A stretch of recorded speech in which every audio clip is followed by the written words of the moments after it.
नमस्कार, सादर जय जिनेंद्र। मेरा नाम है आरजे दिलीप जैन। मुंबई में मैं एक आरजे हूँ और हमारे साथ हैं मशहूर बिजनेसमैन अभिषेक मालू जी।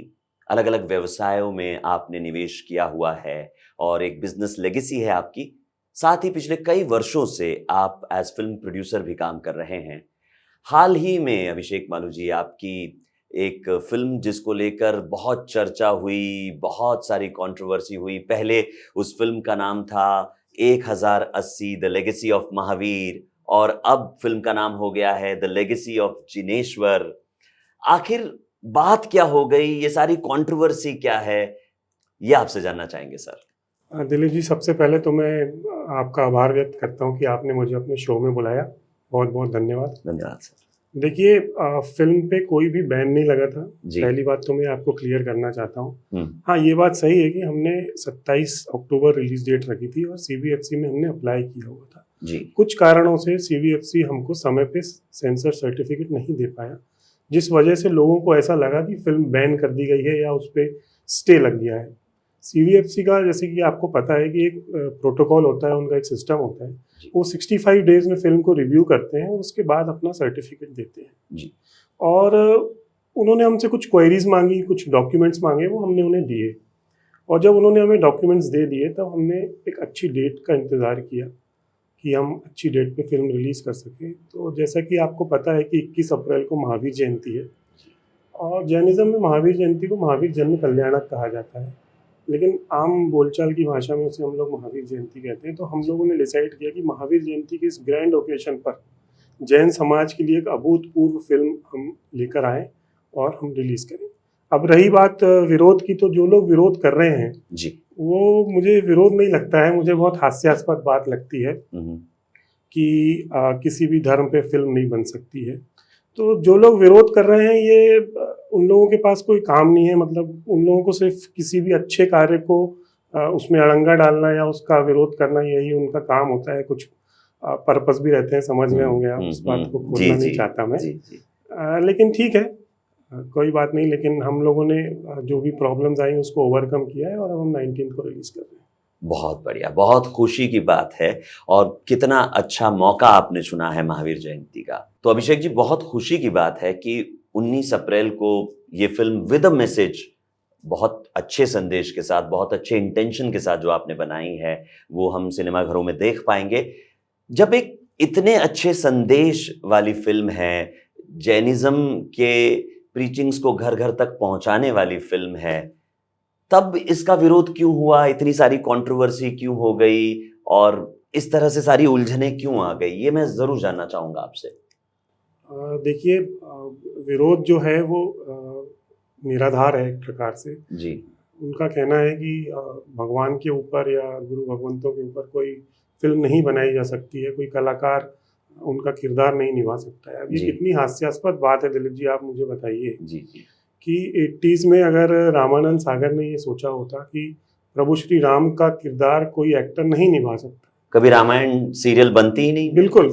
तो इतिहास में छुपी हुई इतनी अनसुनी कहानियां, और जो हजारों सालों से हमारे भारत के इतिहास में जो किताबों में दर्ज हैं, जी। उनको बड़े ही रोचक तरीके से पर्दे पर दिखाया गया और लोगों ने खूब सराहा, खूब उसको उत्साहित किया। बिल्कुल। तो मैं बस ये चाहता हूँ कि जैनिज्म का प्रचार भी हम इसी प्रकार से करें, और चाहे दिगंबर हो चाहे श्वेतांबर हो। अब आप देखिए, महामुनिराज विद्यासागर जी महाराज के ऊपर भी एक फिल्म आई थी। वो आज के समय में युग पुरुष हैं। बिल्कुल। उनके ऊपर फिल्म आई, लोगों ने खूब पसंद किया, खूब देखा। और मैं आपको बताऊं कि YouTube पे भगवान महावीर की दिव्य वाणी के नाम से एक फिल्म भी उपलब्ध है, और भी कई फिल्में उपलब्ध हैं जो गुरु भगवंतों के ऊपर बनाई गई हैं। बिल्कुल, मैं इस इंटरव्यू में आने से पहले ये देख रहा था और वाकई में बहुत पहले से उपलब्ध है, किरदार प्ले किया गया है, फिर इतना हो हल्ला क्यों? वही मैं बोल रहा हूँ कि मैंने ये फिल्म न सिर्फ श्वेतांबर के लिए, समाज के लिए बनाई है, बल्कि सकल जैन समाज को एक अच्छा संदेश देने के लिए ये फिल्म है। और जो लोग विरोध कर रहे हैं उनको हमने रिक्वेस्ट भी किया था कि आप फिल्म देखिए। पहले तो उन्होंने मना किया, लेकिन न्यायपालिका के माध्यम से जब हमको सफलता मिली और सारी बातें क्लियर हो गई, तब हम चाहते कि भाई हम क्लियर हो गए, अब हम आपको क्यों फिल्म दिखाएं। तब भी हमने न्यायपालिका का पूरा सम्मान करते हुए उन लोगों को फिल्म दिखाई। और हम चाहते ही हैं कि सब साथ मिलकर चले। बिल्कुल और ये तो बिल्कुल, जैन समाज की पहचान भी है वैसे। अहिंसा परमो धर्म। बिल्कुल सही अगर बात है, और कोई क्षमा हमारे भाव साथ भी है हमारे अंदर। अगर कोई हमारे साथ बुरा कर भी रहा है तो मन में जो है क्षमा का भाव है, क्योंकि वो बिल्कुल भी हमारे जैन भाई ही हैं। बिल्कुल बिल्कुल। तो दिलीप जी, मैं ये बोल रहा था कि हमने उनको फिल्म दिखाई, जी 6 लोगों की एक टीम फिल्म देखने आई, और पूरी फिल्म उन्होंने देखी, और हमारे पास वीडियोग्राफी है उसकी। उनकी आंखें खुली नम की खुली थी। रह गई, अच्छा। और वो आखिरी में फिल्म को देखने के बाद, मतलब किसी के अंदर एक अब चेहरे से उनका भाव पढ़ सकते हैं। तो फिल्म देखने के बाद उन लोगों को बहुत अच्छा लगा, और उन्होंने फिल्म की काफ़ी तारीफ भी की। कहीं ना कहीं पछतावा भी हुआ होगा कि क्यों विरोध किया हमने शायद। बिल्कुल, क्योंकि 2 जनवरी के बाद हमने फिल्म जब सेकंड रिलीज के लिए अनाउंस करी, तो 20 मार्च को हमने अनाउंस करी। इस डेट में उन्होंने कोई विरोध नहीं किया, ना ही कहीं अपना विरोध दर्ज कराया। तो हमें जी भी लगा कि ठीक है, अब इन लोगों को अच्छा लगा है, अब ये लोग भी हमारे साथ हैं, जो कि हम चाहते हैं कि वो भी हमारे साथ आए। बिल्कुल। कि जैनिज्म को बढ़ावा देने के लिए हर किसी को मैं साथ में लेके चलना चाहता हूँ। जी लेकिन जैसे ही फिर से हमने फिल्म रिलीज करी, डेट अनाउंस करी, तो फिर कुछ स्वर उठने लगे। जी अब हो सकता है कि कुछ उनकी मजबूरियां हो, जी ये मैं यहाँ क्या बता सकता हूँ। जी जी जी जी मैं ये चाहता हूँ कि ये फिल्म जो मैंने बनाई है, ये सिर्फ एक पंथ के लिए, एक समुदाय के लिए नहीं है। मैं चाहता हूँ कि चाहे दिगंबर हो, चाहे श्वेतांबर हो, विश्व में जहाँ पे भी जैन समाज हो, इवन नॉन जैन्स को भी ये फिल्म देखनी चाहिए, क्योंकि इस फिल्म में जैन धर्म की शिक्षाओं के बारे में बताया गया है। सत्य की राह पर चलते हुए, अहिंसा के मार्ग पे चलते हुए, असत्य पर और अन्याय पर कैसे विजय प्राप्त की जा सकती है, इसके बारे में बताया गया है। और बहुत सी अच्छी चीज़ें हैं जो हमने इस फिल्म में दिखाई हैं। और फिल्म के जो बड़े बड़े सेट्स हैं, और फिल्म का जो अच्छा म्यूज़िक है, जी वो आपको, अगर आप जब उसको 70 mm में थिएटर में देखेंगे, तो वो एक आपको अलग ही लार्जर देन लाइफ का अनुभव देगी। और इसके पहले भी जो फिल्में जैन धर्म पे बनी हैं दिलीप जी, जी वो या तो यूट्यूब पे उपलब्ध हैं, या आपके मोबाइल पे उपलब्ध हैं। बिल्कुल उपलब्ध। ग्लोबली इतने बड़े स्तर पे जैन धर्म पे शायद, जहाँ तक मेरा नॉलेज है, पहली फिल्म है। और ये पूरे भारत में ही नहीं, पूरे विश्व में हम रिलीज़ कर रहे हैं, चाहे जर्मनी हो, ऑस्ट्रेलिया हो, ईस्ट अफ्रीका हो, यूएस हो, यूके हो, हर जगह हम रिलीज़ कर रहे हैं, और हमें बहुत अच्छा रिस्पॉन्स मिल रहा है फिल्म को लेकर। मिलेगा भी, क्योंकि मकसद ही इतना अच्छा है। जी। और कई बार ऐसा होता है अभिषेक जी कि लोग पूछते हैं कि जैन धर्म की इस बात के बारे में कुछ बात बताइए, या जानना चाहते हैं, जैसे दीक्षा के बारे में जानना चाहते हैं, या थोड़ी सी बातें और गहराई से जानना चाहते हैं। बिल्कुल। इस फिल्म के माध्यम से मुझे लगता है कि वो बातें भी लोगों तक पहुंचेगी, और जैन समाज तक तो पहुंचेगी ही पहुंचेगी, लेकिन जो लोग जैन वे ऑफ लाइफ में, जैनिज्म को वे ऑफ लाइफ कहता हूं, जानना चाहते हैं, वो और बेहतर ढंग से शायद इसको समझ जी। पाएंगे। किसी अच्छे उद्देश्य के साथ जब हम किसी भी काम की शुरुआत करते हैं, तो उतार चढ़ाव आते हैं, कई बार विरोध भी होता है, लेकिन ये हमारे एटीट्यूड पे निर्भर करता है कि हम कौन सी बातों पे फोकस करें।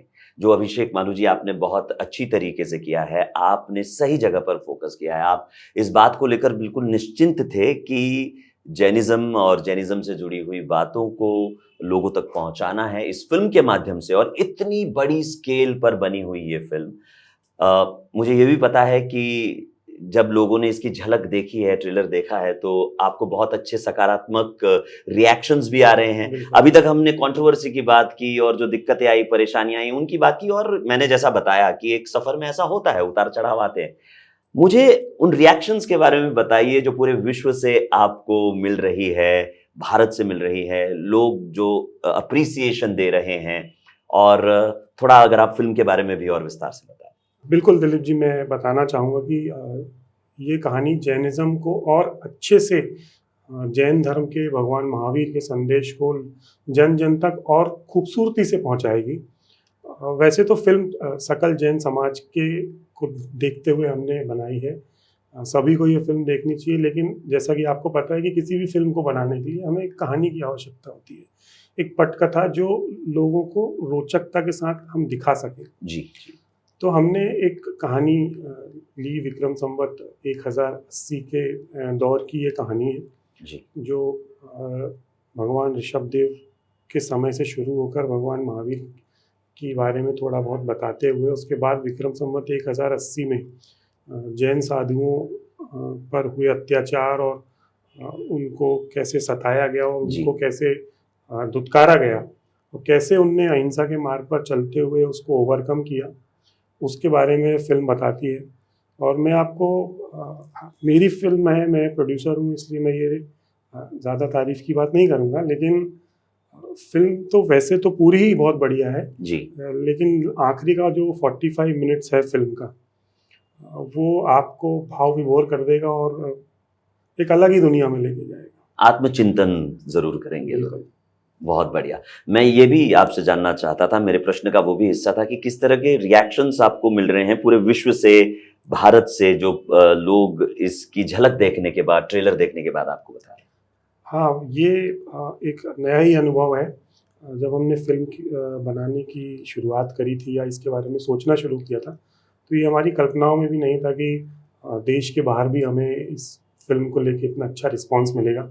जर्मनी है, फ्रैंकफर्ट है, यूएस, यूके, अफ्रीका, ऑस्ट्रेलिया, हर जगह से लोगों के मैसेज आ रहे हैं, फ़ोन आ रहे हैं, इंस्टाग्राम पे, फेसबुक पे, जिनके पास मेरा नंबर है उनके, कि हमें इस फिल्म को देखना है और आप हमारी कंट्री में ये फिल्म कैसे लगवा सकते हैं। वाह।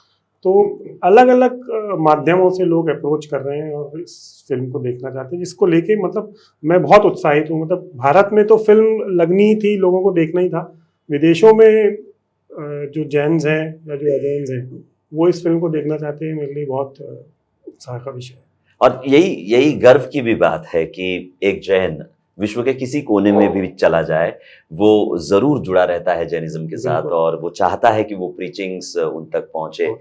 तो डेफिनेटली पूरे विश्व में ये फिल्म पहुंचने और वाली वैसे भी विदेश में जाके जैन अजैन सब भारतीय हो जाते हैं। भारतीय हो जाते तो कोई भी हैं। एक अच्छी साफ सुथरी फिल्म आती है तो लोग उसको जरूर देखना चाहते हैं, मुझे ऐसा और मैं तो ये बार बार कहता हूँ कि Jainism is a way of life, और ये जो प्रीचिंग्स हैं, ये जो कहानी है, इससे जीवन की सीख मिलती है, ये सबसे बड़ी बात है, और जीवन को सही मायनों में हम समझ सकते हैं, ये बहुत जरूरी है। तो बहुत ही बेहतरीन ये फिल्म, और इसी फिल्म से जुड़े हुए कुछ और सवाल आपसे मैं पूछना चाहता हूँ। बिल्कुल। द लेगेसी ऑफ जिनेश्वर, इस फिल्म के बारे में प्रोड्यूसर अभिषेक मालू जी से हम बात कर रहे हैं। 19 अप्रैल 2024 को ये फिल्म आप देख सकते हैं अपने नज़दीकी थिएटर में। और इस तरह की फिल्म बनाने के पीछे ना एक इंस्पिरेशन ज़रूर होता है, एक वो कहते हैं ना कि लाइफ का मिशन या एक थॉट प्रोसेस कहीं ना कहीं होता है। आपके जहन में वो ख्याल कब आया कि इस तरह की एक फिल्म बनानी चाहिए और इतने ग्रैंड स्केल पे? जी बिल्कुल, बिल्कुल सही कहा आपने। एक तो ये एक नया सब्जेक्ट है, और इस फिल्म को बनाने की प्रेरणा हमें जैन धर्म में एक समुदाय है खरतरगच्छ जी, जो जिसकी शुरुआत है वो विक्रम संवत 1080 में हुई जी, जिसने अपने जो इस वर्ष अपने 1000 वर्ष मना रहा है। ओके। हमें इस फिल्म को बनाने की प्रेरणा परम पूज्य खरतरगच्छाचार्य श्री जिन पीयूष सागर सूरीश्वर जी महाराज से मिली। उनकी एक दूरदृष्टि थी कि जो ये खरतरगच्छ 1000 वर्ष अपने मना रहा है और ये जो महामहोत्सव पूरे विश्व में चल रहा है, साथ ही साथ उस कहानी को दर्शाती हुई एक फिल्म भी आए, जिसके लिए हमने 2.5 साल पहले से मेहनत करना शुरू कर दिया था। और लगातार हम 2.5 साल तक परम पूज्य गुरुदेव के टच में रहे, उनका मार्गदर्शन लेते रहे। जहाँ भी हमें समस्या आई, परम पूज्य गुरुदेव के द्वारा, उनके शिष्यों के द्वारा हमें हर बार गाइड किया गया, और हम आज फाइनली इस स्टेज पे हैं कि हम फिल्म रिलीज कर रहे हैं। इतने उतार चढ़ाव के बाद फाइनली अब 19 अप्रैल 2024 को ये फिल्म रिलीज हो रही है, क्या भावनाएं हैं आपके मन में? मैं उत्साहित हूँ जी वैसे तो मैंने काफ़ी काम किया है फिल्म इंडस्ट्री में, मैं पिछले 15 साल से कर रहा हूँ जी, लेकिन इस फिल्म में मेरा एक अलग इमोशन जुड़ा हुआ है जी। क्या कहूँ मैं, मतलब आनंदित हूँ इस फिल्म को लेकर। आनंदित के साथ साथ आप भावुक भी हैं, ये भी मैं देख पा रहा हूँ, क्योंकि एक ऐसा मकसद जिसके बारे में आपने सोचा और वो मकसद बिल्कुल मूर्त रूप अब अपना ले रहा है, और लोग उसे 19 अप्रैल से सिनेमाघर में जरूर देख पाएंगे। इतना अच्छा सब्जेक्ट, इतना अच्छा मकसद, इतनी अच्छी फिल्म, बेहतरीन फिल्म, लेकिन फिर भी विरोध का सामना करना पड़ा। जब आपको पता चला कि इस तरह से विरोध हो रहा है, तो उस वक्त क्या मनस्थिति थी, क्या रिएक्शन था, क्या सोच थी आपकी?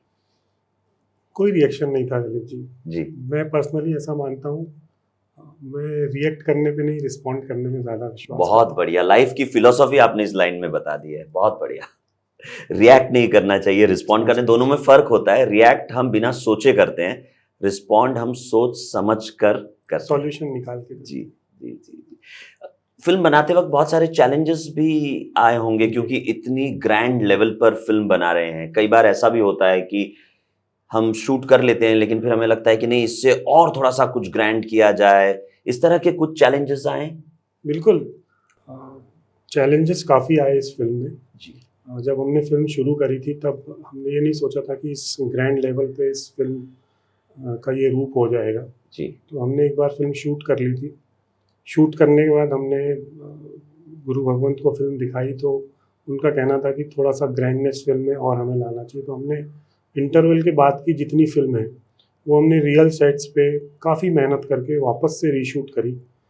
और फिल्म को ये बड़ी मेहनत का काम है जो आप बता रहे हैं, और बिल्कुल, इतना बिल्कुल। होने के बाद कई बार दिल पे ऐसा लगता है कि पत्थर रखना पड़ता है कि अब क्या करेंगे, फिर से करेंगे, लेकिन वो हिम्मत दिखाई है आपने। बिल्कुल बिल्कुल, हमें काफ़ी बड़ा चैलेंज इसी को लेके आया कि जब रीशूट करना पड़ा हमें। जी साथ ही साथ एक चैलेंज ये भी था कि हमें फिल्म में साधुओं को दिखाना था।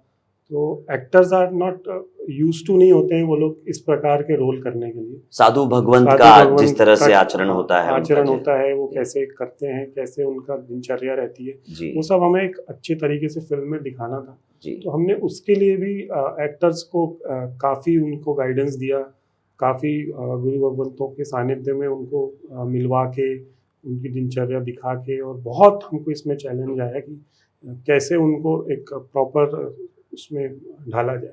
मैंने ये भी सुना है कि एक कलाकार थे जो जब डब के लिए आए तो स्वयं जूते चप्पल उतार कर आए, या ऐसी बहुत सी कहानियां हैं। जी एक कलाकार है जो आप कह रहे हैं, बिल्कुल सही बात है कि वो डबिंग करने आते थे तो जूते चप्पल बाहर उतार देते थे और हाथ जोड़ के पहले 1.5 साल में उन्हें नवकार मंत्र भी याद हो गया था। क्या अपार्ट फ्रॉम बात है। नॉन जैन, वो नवकार मंत्र भी उनको लर्न हो गया था। तो जब डबिंग करने आते थे तो वो ऐसे हाथ जोड़ के पहले 3 बार नवकार गिनते थे और ओहो उसके बाद वो डबिंग करते थे।